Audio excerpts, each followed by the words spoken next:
राधे राधे।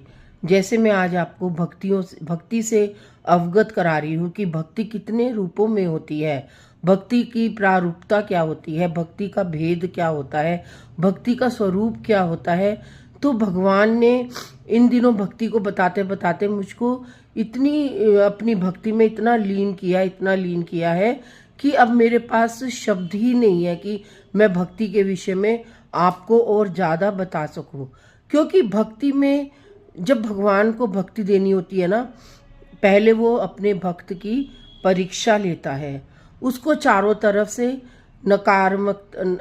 नकारात्मकता ही देता रहता है।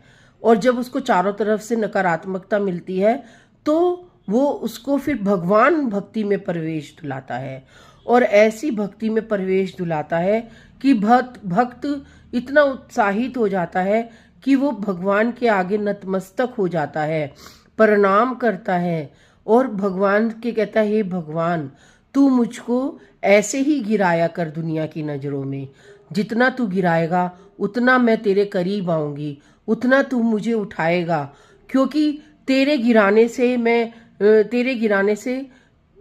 ही मैं ऊपर उठती हूँ, और भक्ति से ऊपर कुछ नहीं है। भक्ति में ही सब कुछ है, आध्यात्मिकता में ही सब कुछ है।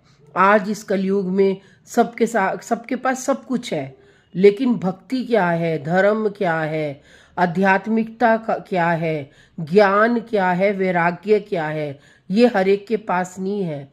इसको पाने के लिए हमें हजारों सैकड़ों जन्मों की तपस्या करनी पड़ती है।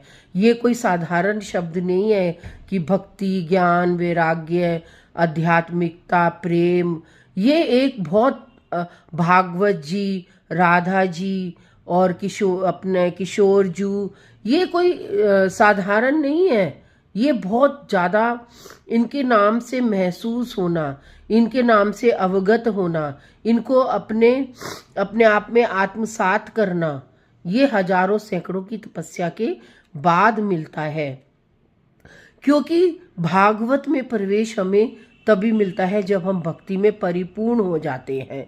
आज मैं भक्ति में अभी तक परिपूर्ण नहीं हो पा रही हूँ, क्योंकि मेरे को देखो 30 साल हो गए, लेकिन परमात्मा ने मुझे इतनी अलग अलग ढंग से भक्तियाँ सिखाई है, क्योंकि मैं सिर्फ डायरेक्ट परमात्मा से जुड़ी हूँ। शिव जी मेरे गुरु हैं और राधा शक्ति मेरी भी गुरु है। तो शक्ति और शिव जब एक हो जाते हैं तो हमें गुरु मंत्र हमें शिव जी से ही प्राप्त हो जाता है, हमें परमात्मा से ही प्राप्त हो जाता है। ये जो मैं आपको अपने भक्ति के